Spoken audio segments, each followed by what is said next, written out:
Hello and welcome to Padre's Corner. This is the show where we put you into the mind of a Jesuit priest to see if you come out sane on the other side. I'm Father Robert Ballas here, the digital Jesuit, coming to you from my studio here in the Vatican, where it is sweltering. It's not quite hot, but because it's a rooftop studio, it basically acts like a big solar panel, and that's all sorts of fun for me. We do have an air conditioning unit in here that we managed to scrounge up, but it's far too small for this room. And as far as I can tell, it only runs for about 45 minutes at a time, and then it stops for about half an hour. So if in the middle of this broadcast you see me sweating, it just means that it's gotten so humid in here that it's condensing. The moisture's condensing on my face. And, you know, who doesn't like that? By the way, do you like this? This is what the quarantine cut looks like right now. It's about 2 inches too long on all sides.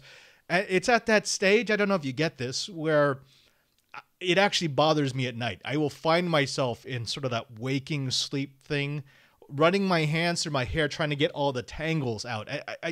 Is that normal? Is that normal to have that sort of OCD where you know your hair is too long, that it's bothering you, it's taking you out of deep sleep because you just know it's up there? Oh, I do have an option. We have one Jesuit in the house who was a former provincial, was a director of an economic institute somewhere, but he can cut hair. But the question is, do I trust him to cut my hair? He's a great guy. He's a wonderful person, but I've seen some of the results, and they have not all been good. So if you see me with a new do, or if you see me completely shaved, that should let you know what has happened with that experiment. Now, this is going to be an abridged edition of Padre's Corner, just because there was a last-minute project that was thrown into my lap. It had to be done, so it ran right over the prep time of Padre's Corner. I'm very sorry for that, but we are going to try to give you a little something a little geeky, something on the tech side, something a little on the economic side, because I want to show you all the different things that we're going to be covering on Padre's Corner, including the tech. Now, let's kick it off with something that, should be near and dear to your heart, and that's all about ARM. No, I'm not talking about these guns, because these aren't guns. I'm talking about the chips that make up your internet lifestyle. Now, whether you know it or not, you have used an ARM processor. That's a RISC processor. That's reduced instruction set computing. Remember, we used to have that big debate between RISC and CISC? Well, we've got CISC being Intel and AMD, and we've got RISC being ARM. ARM decided to create a set of low-powered processors, and low-powered in all senses of the word. It's low computing power. It's low energy draw. It's energy efficient. It sips rather than drinks power. And that's been good for many, many things, mostly for Internet of Things devices, but we've also seen it make headway into the more mainstream. Now, ARM makes the architecture that lies at the heart of so many products that you use on a daily basis, from the iPhone to Android devices from Qualcomm and Samsung to low-power server chips and Internet of Things devices. Chances are you've got ARM processors in your house right now. You might not even know it because they don't sell the product. They sell the product that enables the product. Now, they make a huge variety of designs based on their core patents and their technological advancements. They've essentially created a foundation, a building block, and then they rent it out. They give it to companies like Apple. Well, not give. They license it to companies like Apple, who can then build their own specifications on top of that foundation. Think of it like this. If you were building a house, and every single house had to build their own concrete slab to specification, it would take a while. I mean, yes, it's easy to build a slab, but if you've got another slab that can just be brought in and dropped into place, it makes your job a lot easier. Well, that's essentially what ARM does. They provide the slab. They give you the ability to start building immediately the house of your dreams. Well, they can do that with technology. They allow a company like Apple to come in and say, we don't want to deal with the interface with the hardware. We just want a capable processor, and then we want to add our own secret sauce. We want special graphics processing. We want special encryption. We want to add a bunch of features that are going to make our product different from every other product.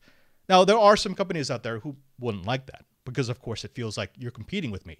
ARM also makes processors, so why would they want someone else coming in and using the technology that they worked and slaved over to build something better? Yeah, there are a lot of companies out there that wouldn't like that. They wouldn't be hip to it. They would think that would be patent infringement. But ARM takes a different approach. They say, look, the more people that use our ecosystem, the more development is done in our ecosystem, the better our foundation will be. We don't take your technology, but we will license it to you. We will take fees. We will make sure that our environment is so attractive to new developers that everyone's going to start with ARM as table stakes. In other words, they're going to make their money on volume, not necessarily on the single sale. Now, the real story behind ARM is that licensing. That's how they get their money. They offer their intellectual property for others to build upon.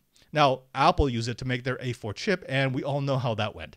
It's become an incredibly powerful processor, powerful enough for some people to say, replace their laptop. It's got enough graphics power to run HD video. It's got enough processing power to run everything that a normal user would do, from web surfing to well, I don't know, sending your email, because we know that special gram to mom and dad are going to take a lot of processing power. Now, ARM's Flexible Access program is this it's this wonderful program that ARM offers that usually costs between $75,000 to $200,000 a year to access its stack of intellectual property. Now, that's not licensing the technology. That's just getting access to things like a developer and an onboarding call with someone who can tell you the ways to start with the processor, the possible features that you could add, the ways that you would expand the product to fit your particular design. Now, you also get 1 to more tape outs a year. That's a finalized product that goes to design for manufacturing. But then you have to start talking about licensing. Now, this is attractive for people who know what they want to build. This is attractive for the Apples and for the Microsofts and for the Samsungs who just want a chip that they can build right now, and they want all that foundation built for them. But what happens if you're a startup? What happens if you've got a brand new idea for a product that you think is going to revolutionize the world, but you don't have $75,000. You don't have $200,000 just to see if it's feasible. I mean, we're not even talking about making a product. We're talking about wondering if that product is actually doable. $75K just to figure out that your idea is horrible is too high of a table stakes, which is why it's really cool that ARM has decided to make that product free for startups. That's right, for absolutely nothing.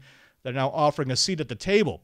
They get all the mainstream CPU and GPU and specialized networking support that a normal member of the Access program would get. They do get that onboarding session with an ARM support engineer who can give them best practices and let them know what will work before they burn through all of their capital. They get that 1 tape out a year, and of course the lineup is extensive. They get everything from Cortex to Mali to Coralink to CryptoCell. They've got the entire ARM lineup, and it's actually quite incredible. This is like a geek's dream to have access to technology that has been developed over literally hundreds of thousands of man-hours. Basically, it's a Christmas gift for geeks. Now, they even let you keep your own IP. This was something that I needed to dig on because I was afraid that this entire program was really a way for ARM to own your IP. Sort of like what we can do in open source, where if you use an open source project, you need to contribute your code back into that project. That's just being a good citizen. But ARM's not doing that. They're saying, look, you can take our foundation. You can take the IP of all these different projects.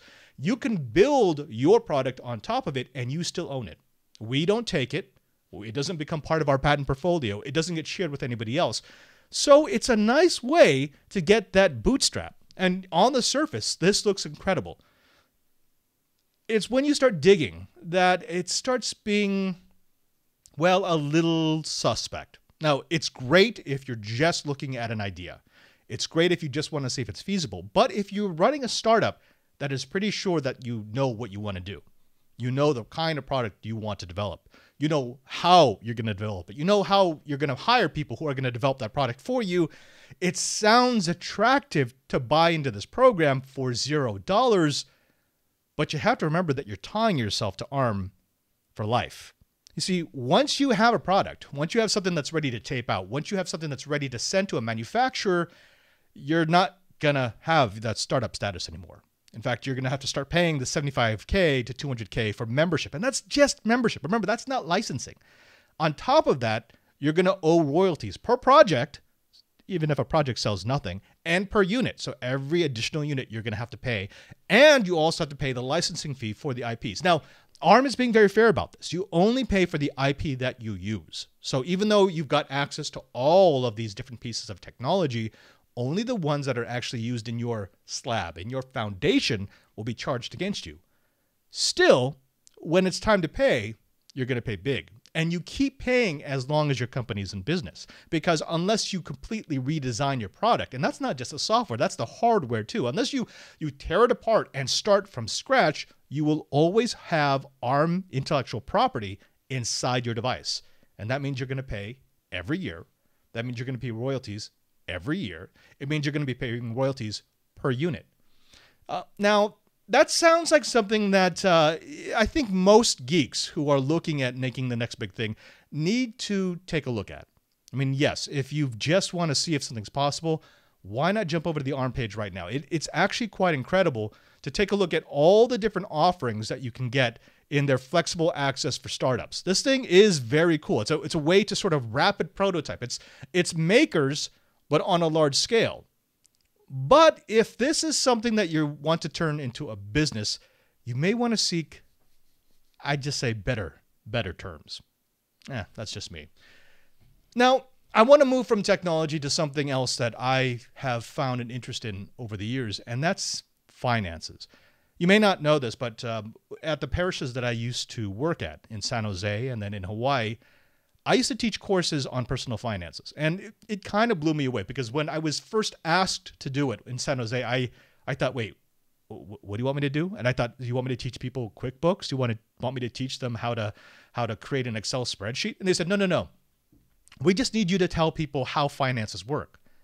And it was really that simple. It was strange. I just took for granted that people understood that you needed to make as much as you spend. I mean, I know I'm exaggerating that a little bit, but not by much. There are so many people out there who don't actually understand the ins and outs of their own personal checking book.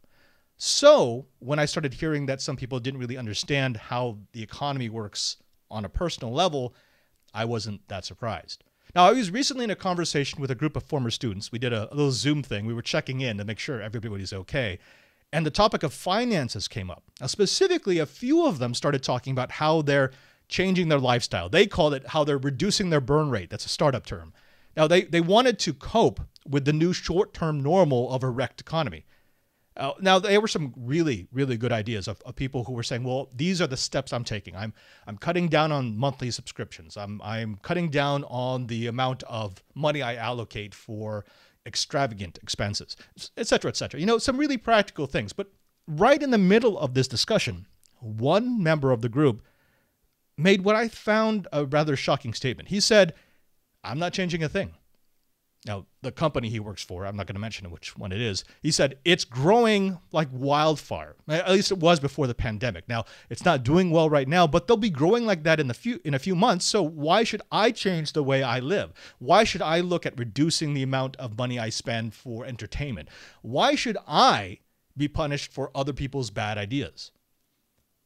Now, this kind of silenced the room. You don't hear that a lot on a video call, but people were just kind of looking at the camera going, wait, is this a joke? They were waiting for the punchline. And when it didn't come, there were a few people on the call who said, wait a minute, hold on. And your company was growing like others in this group, but they have never turned a profit. And the outliner retorted, it doesn't matter because growth is growth.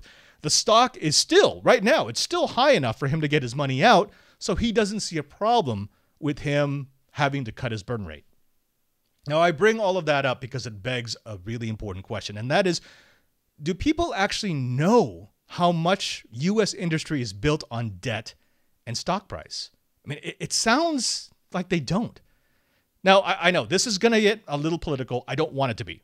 Anyone could be in the White House when this is happening, but we need to know more about what Wall Street is doing than the White House. So please, bear with me. Now, back in February of 2017, President Trump signed he signaled his intention to roll back a large part of the Dodd-Frank Act. Now, what is Dodd-Frank, you might be asking?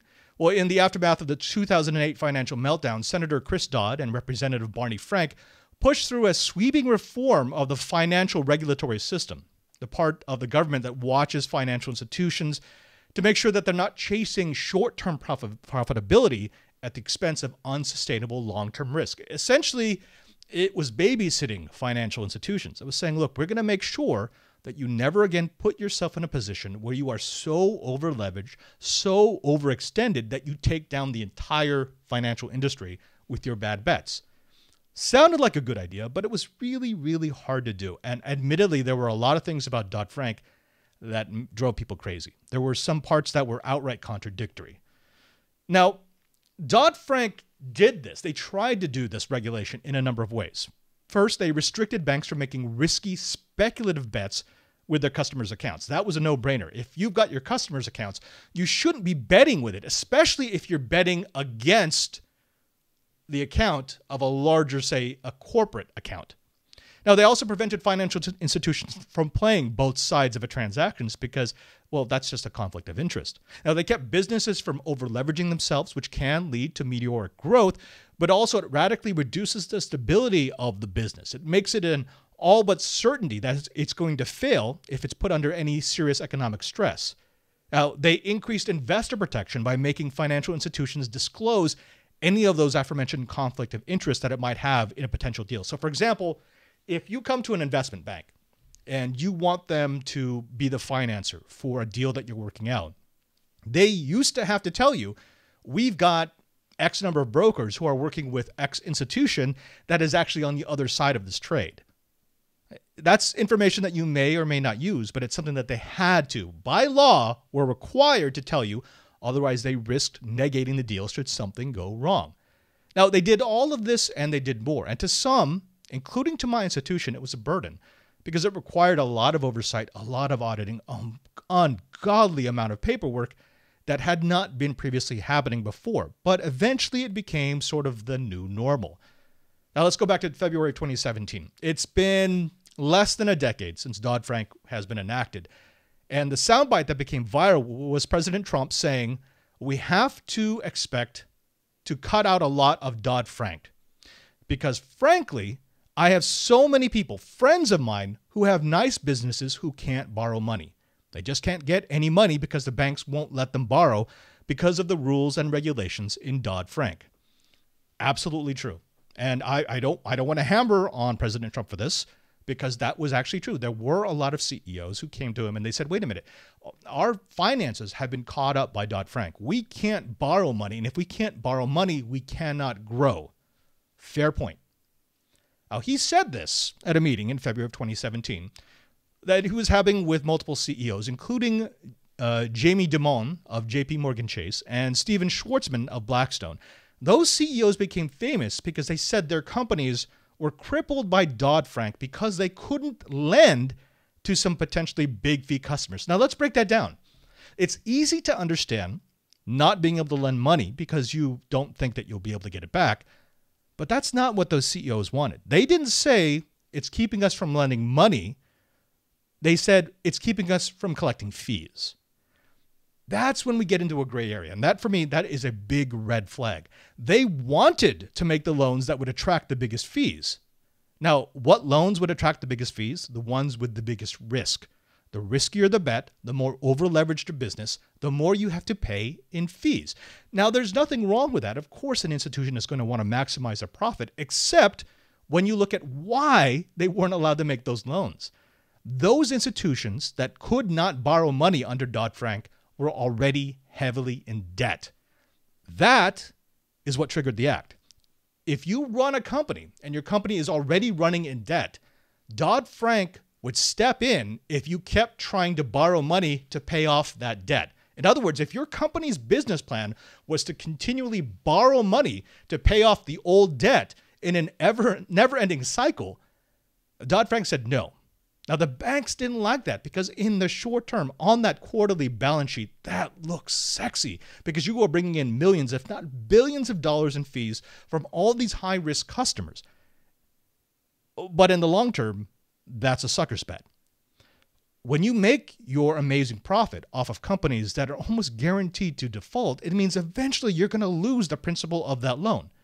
Unfortunately, because Wall Street is Wall Street, that's not what they were looking at. They were looking at the fact that their quarterly balance sheet did not look as good if they could not prop it up with those high-risk, high-fee accounts. All right, why is that important? I'll get to that in a bit. Let's fast forward to May 2018. just before the midterm elections, the Republican-dominated House and the Senate passed the first salvo at rolling back Dodd-Frank. Now, as a result, 5 agencies, including the Federal Reserve, rolled back the rules against risky short-term bets. Now, again, to be fair, let's be fair here. One of them was the Volcker Rule, and this was absolutely confusing because at its core, it tried to encourage trades that were good for the entire financial industry rather than just those that could accumulate into something like the debt crisis of 2008. Unfortunately, trying to quantify what those types of trades actually were was really difficult to do. It was sort of like saying, we're only going to let you make trades that are good for everybody, but then we're not going to tell you what is good for everybody. As a result, a lot of banks felt like they were missing out on certain high-profit loans because they were sitting through red tape. So I get that. I understand why there was a pushback. Now, more importantly, President Trump followed through on his 2017 promise by eliminating the regulation that prevented financial institutions from lending to companies that were over-leveraged. Now, that meant, at that very moment, corporate debt starts rising quickly. Now let's jump to March 2019. The administration relaxes oversight on financial institutions by decreasing the percentage of capital that banks need to cover their bets. Essentially, the regulation was if you're going to place a bet, a loan, if you're going to make a loan, you need to have a certain amount of capital on hand in order to cover a percentage of that bet. It's a way of hedging. Now, in order for me to make, say, $1 billion loan, if the regulation says that I need 20% in capital, it meant that I have to have $200 million that is just set aside for that particular debt, that particular bet that just sits. And to a bank, that sounds horrible because that means that's money that's not doing anything. But to a regulator, that's beautiful because what it means is that if something should happen to that debt, if something should happen to that risk, if you should default, you have that 20% to sort of write it out. And if you combine it with a large institution with a lot of bets spread over many different risk classes, technically it should be all good. Yes, you'll take a hit, but you won't collapse. Now, unfortunately, when you relax that, when you go down from, say, 20% capital to saying 1% capital, it means that if that billion-dollar bet fails, you don't have it covered at all. You don't even have the start of covering it. Now, alone, that one bet won't bring you down. But if you've made a lot of bets, and remember, the reason why you would want to reduce the amount of capital set aside for any single bet is so that you can make a lot of bets. They don't just take that money away and sit on it. They're going to take that $200 million and they're going to make 20 different bets rather than one. But all of those bets are going to be the risky bet because they want to get those fees, because they want to get as big of a return on their investment. Okay, again, not earth-shattering. Of course, they're going to want to maximize their profits, but things are starting to accumulate. There are a lot of things in motion that are building up the risk levels, and it's like cocking back a trebuchet. It's more and more stress, more and more pressure, and you're just hoping that at some point it doesn't release because that's a lot of energy coming at you. Now let's jump again a little bit into May of 2019, and it starts becoming obvious why this is being a problem. Because the riskier bets pay more fees, needing to keep less capital covering those riskier bets means that you can take more riskier bets. And that's exactly what they do in May. They increase the amount of risk that they're taking tenfold. Now let's step back into the bigger picture because, again, I don't want this to become not just political, but I don't want this to become good guy, bad guy. There is no mustache twirling bad guy here. The reason why this is happening is because certain people saw only the market as an indicator of economic health. As long as the market kept going up, it didn't matter if you had risky bets because as long as it keeps rising, as long as the stock price keeps going up, those bets get covered. Your market cap keeps going up, therefore you can cover and service all that debt. Now that meant that you could put risky debt on top of risky debt, risky bet on top of risky bet. If the stock price of a company was high enough, the market cap was large enough, it could cover the risks all the way down to the financial institutions, and that's what they were counting on. For them, the debt was fueling the stock price, which meant it supported more debt, which then drove up the stock price. So it was this cycle that as long as you don't interrupt it, it works beautifully. The market keeps going up, the stock price keeps coming up, Market cap keeps coming up. You can take more debt so you can grow more quickly, so you can take more debt so you can grow more quickly, so you can take more debt.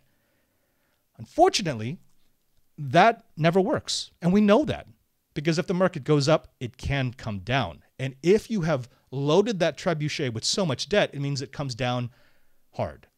All right, let's jump to last year.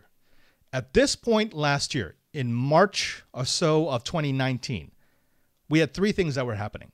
One, companies that shouldn't be borrowing more money because they can't service the debt if profits don't keep rising are still borrowing. Now, even though they're now spending all of their profit, including their increased share prices, just to service the interest off the debt, it doesn't matter because doing so leads to growth. Growth leads to increased stock price, which means they can take more debt. The second thing that's happening is that banks that shouldn't be taking those bets because they're too risky are taking them because they're taking in huge fees. Imagine being an executive at a bank and you're trying to do the right thing. And the right thing means that you're not making those risky bets because wisdom says eventually they're going to fail. And when they fail, all of those institutions that made those bets are going to be paying. So you're saying, no, my institution is going to do the right thing. We're only going to make the bets. We're only going to take the risks that can be justified. But as you sit there, all of your competing institutions are making record profits. Their executives are getting huge bonuses. Their brokers are being encouraged to take riskier bets. You start losing people from your institution who want to go there because they want to make their commission on those fees. And so even though you want to do the right thing, you're realizing I'm missing out. And there's always that part of human nature that says, yes, I know that this is a sucker's bet, but I can get out before it happens. As long as I make sure to jump out of the game before the music stops, I'm fine. The third thing that happened is that nobody is watching because of reduced oversight. Remember, we've gutted all of that oversight, all of the regulations that are supposed to be telling these banks and these companies what they should be doing to support the economy as a whole don't exist anymore. Now, this is very close to the same situation that we had in 2008, but not yet. We're not there yet. We're not there until January of 2020. Let's jump to January of 2020. What happened? In 2020, corporate debt passes household debt. Now, that shouldn't happen. It hasn't happened since the recession in the 80s. Not even during the 2008 recession did we see corporate debt pass household debt. Now, still, as long as the market continues to rise, companies can keep servicing that debt and everything is okay. Yes, it's a very untenable situation, but as long as you don't break the cycle, you can keep going forever. Then COVID hits and the cycle breaks. Now, we know that the markets have tanked. We know that the market caps are decimated. More importantly, with the reduction of stock prices, those companies who are fantastically over-leveraged can no longer make the payments on their debt. It's like having a credit card, and you've been making the minimum payment on the credit card, and your debt keeps getting larger and larger and larger. But you're okay. As long as you have your job, as long as you're bringing in a little bit of money, you can service that debt. Now, suddenly you lose your job. Suddenly, you're not bringing in the money to service the debt. So what happens? You're going to default. And when you default, that institution is going to start raising what you get charged. And it gets worse and worse and worse. Now, of course, it's a little bit different in the corporate world, but it's a pretty good analogy. Now, if they have based their servicing of the debt on an ever-rising stock price, what happens when it's no longer rising? What happens when they can no longer make that servicing of the debt? Well, if the company defaults, their bonds fail. Now, if their bonds fail, they can't get customers to buy their next set of bonds. If they can't get customers to buy their next set of bonds, then they default on those payments and so on and so forth until eventually they can't borrow money. Nobody will loan them money. And that's it. The game's over. You've built up so much debt, your debt is actually larger than the entire market capitalization of your company. It's not just bankruptcy, it's destruction. Now, we've already seen a record bailout that puts anything in the history of the United States into the footnotes of financial disasters. We know that. We know that. But here's the problem. It's not enough.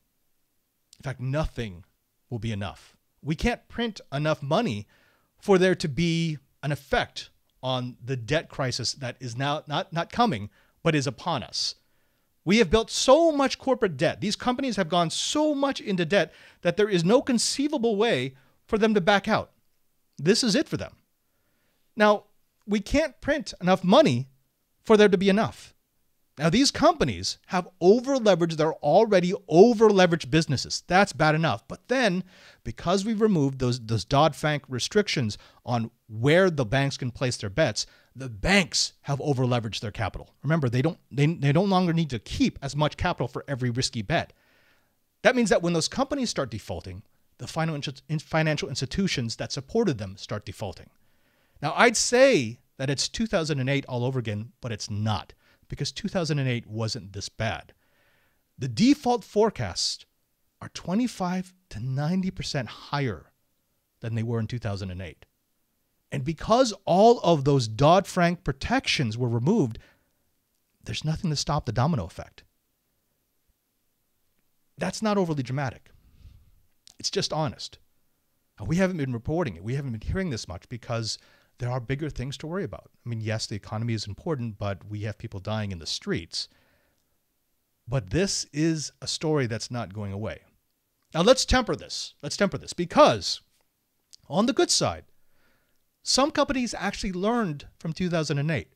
Now, they may not have been required by the regulations to do certain things, but they did anyways. They made sure that they had a lot of cash on hand. Now, to see which companies those are, just look at the ones that are still holding their value in the stock market and look for the ones that may have pulled back their predictions, but it hasn't come with a sense of panic. Microsoft, Apple, Google, Facebook. The tech companies have actually done a fantastically good job of making sure that they have cash on hand so that they're not going to end up defaulting. They're not even going to have to worry about servicing those debts because, honestly, the money is so cheap, they can just keep paying the minimums. Now, they stayed away from that cheap money with the big fees, and then they decided to grow sustainably with what they already had. They didn't shoot up meteorically. They went with the value of the actual company. Now, we're going to see these companies become market leaders. And it's not just tech. There are a few standouts in every industry. Those are the ones that are going to survive. Those are the ones that are going to gobble up the assets of the companies that laden themselves with debt. But this does mean that the impacts of this recession aren't going to go away soon. They'll outlive COVID-19. And if we open our cities too soon, then it's going to get worse. Because with an extended outbreak, and remember, the flu pandemic back in 1918 lasted 2 years. If it lasts that long, even those healthy companies will be at risk. Now, I'm not a financial analyst. I'm not an economist. I'm not an MBA or an accountant or even a day trader. But I am a student of history. And I just know that this is what happened last time. At least that's my view. Now, folks, I'm sorry to bring you down with that, but hopefully knowledge will help you. If you understand what's happening, if you understand what might be in the pipeline, you can make the right decisions. It's not time to panic. It's not time to throw our hands in the air. It's not time to stick our heads in the sand. But we have to understand that some companies have been acting incredibly badly over the last couple of years, maybe even the last couple of decades. And it might be time for them to go away. But we'll leave that for another day. Right now, I want to take a little bit of time to get to the tech.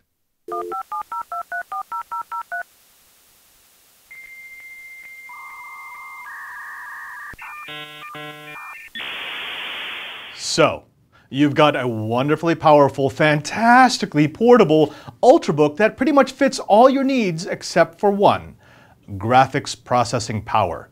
Wouldn't it be nice if you could just plug in the latest, greatest graphics card and get the perfect combination of power and portability? I'm Father Robert Ballecer, the Digital Jesuit, and this is an analog unboxing of the ASUS XG Station Pro.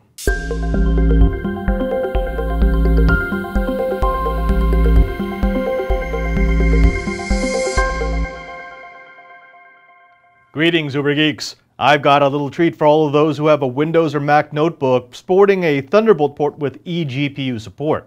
Now, this is the $330 XG Station Pro Thunderbolt 3 eGPU dock from ASUS, and it wants to give you power. Now, the idea is simple. Take any notebook with a compatible port and give it the ability to use full-size graphics cards to dramatically increase its graphics horsepower. Now, it's a feature that has long been promised on notebooks and usually under-delivered, but with the advent of the eGPU spec and super high-speed connection options, we can finally see that promise delivered. Cracking open the box, you'll find the dock and all its accessories. Along with a manual and a power cord, there's an external power source providing 330 watts of power to the enclosure. ASUS also includes a 1.5 meter active Thunderbolt 3 Type-C cable. This sounds like a small detail, but these cables can actually be quite expensive, and the last thing you want is a questionable quality bargain basement cable connecting your laptop to what will be, I guarantee, will be the highest bandwidth device you have connected to your system. The all-aluminum enclosure is light, under 3 pounds, and it is relatively small at 37.5 by 20.5 by 10.7 centimeters, so it is portable. Though once you add the weight of a full-size card and the external power source, it's going to tip the scales at near 10 pounds. So while you can move it from place to place, it's probably not something that you'll always want to be carrying. Now, the back of the station has the dual slot for the graphics card, the enormous port for the external power supply, a power switch, the Thunderbolt port, and a single USB 3.1 Gen 2 Type-C connector for connecting peripherals. There is a single screw and locking mechanism that keeps everything together, but allows easy access to the slide-out top and side panels. Now, I really like the feel of the enclosure. It's solid, strong, elegant, and I really like the fact that they integrated a removable, washable air filter across the entire removable side panel. Catching dust and debris before it gets stuck to my video card, well, that's always a plus. Inside the XG Station Pro is a clean, no-nonsense layout. There's a single 16-lane PCIe interface slot and a supplementary power cable that allows you to, well, power pretty much any card. Speaking of graphics cards, the Station Pro supports a range of cards from the GTX 900 series and later to the 1660 series up to the RTX 2080 and Quadro line. Now, on the AMD side, which, by the way, are the only cards that Mac OS will support, it will work with the Radeon RX 570, 580, and the Radeon Pro WX 7100. Be sure to check the ASUS website to make sure that the enclosure will work with your card of choice. A word on noise. The XG Station Pro uses two 120mm exhaust fans that can be controlled through the ASUS Tweak 2 software. Now, this is important because if you're using an ASUS video card as well, that means through one app you have total control over all the parts in the enclosure that make noise. Add to that the fact that the XG Station Pro uses an external power supply that doesn't dump its heat into the enclosure and therefore has to be cleared by the fans, and you can actually have a silent, as in 0 decibel, no decibel noise enclosure under light loads. There's a lot for me to test once I get this Station Pro back to my lab in Rome. I'll be pairing it with this, an ASUS ROG Strix GTX 1660 Ti A6G Gaming Advanced Edition video card. And I want to see if it can provide me with a powerful, quiet, and stable, and let me stress stable, graphics experience. Now, if you want to see the full review, if you want to see how this pair holds up, and if you want to see the individual review of the graphics card itself, be sure to like this video. It really helps me grow my audience. Don't forget to share it with a friend and ring the bell to subscribe. Also, please follow me on Twitter at twitter.com/PadreSJ to see what's coming down the pipeline. Until next time, I'm Father Robert Balacer, the Digital Jesuit, reminding you that there's no Uber Geek without you.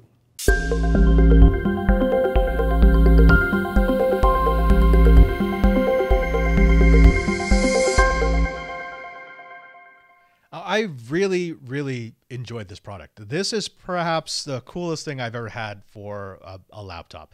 Now, there are a few things I have to say about this. First of all, just because you have a Thunderbolt port, it does not mean that you will be able to use it. It has to be a Thunderbolt USB-C spec that supports eGPU. You have to check that. In fact, I'm pretty sure there are some laptops out there that even say they're eGPU compatible, but they didn't really design them standard according to spec. So you're going to have to check. I mean, it's a horrible thing to buy something and then have it get unstable. Now, this thing has been rock solid. I have not had it crash once, so they've designed it properly. And I do have that 1660 Ti in here. I will say this. It's kind of embarrassing. This is actually my second XG Station Pro because I broke the first one. You see, I traveled with it because I wanted some of the processing power for video editing games when I was traveling, and it's not really good for that because it put all of the weight on that PCI Express port. And unfortunately, what happened was I ripped it out. I actually ripped the pins right out of that PCI Express port. Now, ASUS was nice enough to replace it for me, but they said, please don't do that again. So I actually designed this. I don't know if you can see it here, but this is a 3D printed mount that I designed to mate to the case. So it actually supports the card. It takes the weight of the card off of the motherboard and it straps it into the case itself. So as long as that bracket doesn't break, I should be able to travel with this. Now, that's actually, I think, probably going to be a popular project because these are all of these GPU enclosures have the same weakness, which is because they are so small, people want to travel with them, and they weren't really designed to travel. Beyond that, the performance has been mind-blowing. I have two different laptops that I can use this on, including one that's, 5 years old, and it's like brand new life. I can actually do current gaming on those machines because they are so GPU dependent. Not only that, the video editing, it's phenomenal. I thought maybe I'd get a 20% boost, a 30% boost. You'll see in the full review, I actually got a tenfold increase in the amount of processing power. 10% of the time spent rendering the overall video. So this thing has been worth every single penny. There are some people out there who said, why would I get an eGPU? I mean, this is $330 for the enclosure. It's going to be another $300 or so for the card based on what you're going to get. I mean, why get a nice enclosure if you're going to get a cheapo $100 card? But for me, it's quite simply going to be all about the flexibility. If I have this enclosure, I can replace the card as the cards advance. If I have this enclosure, it means my laptop basically never is going to go out of mode because it's not CPU limited. It's not even memory limited. I've got 32 gigabytes of memory and an i7 processor. It's always going to be the graphics power. And if I buy a laptop that has the graphics chip integrated into it, I cannot change that. When that GPU is no longer usable for what I need it to do, it's time for that laptop to go. This I'll be hanging on to for years. Now, please stand by for a full review of the Station Pro on a future episode of Padre's Corner. I promised Twit I would do one for them as well, so you're probably going to see me over there as soon as I get it all together. Now, folks, that's it for this episode, this abridged episode of Padre's Corner. I do want to thank you for stopping by. I'm trying to get into the habit of doing this at least once a week. Now that the quarantine is lifting a little bit in Rome, I'm not sure if I'll be able to stick to that, but I will try. I will ask you this, though. Could you please do me a favor? Drop by my YouTube page at youtube.com/digitaljesuit and like the video. Subscribe it. Share it with your friends. The more people that like it, the more people that subscribe, the more people that share it with the friends, the easier it is for me to make the argument that this is a ministry that they should allocate time for me to do each and every single week. Also, don't forget to follow me on Twitter at twitter.com/PadreSJ. There you'll be able to find what I'm doing. You'll be able to find my weird sense of humor. And you'll also find out when we're going to be doing live streams. It's not just Sunday. I do want to do a little bit of gaming. I want to have a little bit of fun. Maybe even, I don't know, some comedy stuff. I'd love to bring people in via Zoom, via Skype, have them be a little bit apart. Now that I've got my studio more or less set up the way I want, except when other people are tearing it apart, I want to use it more often. Finally, and again, I want to keep this in the back of your mind, I have started a Patreon. I have not yet opened it. You'll see that I've got no patrons.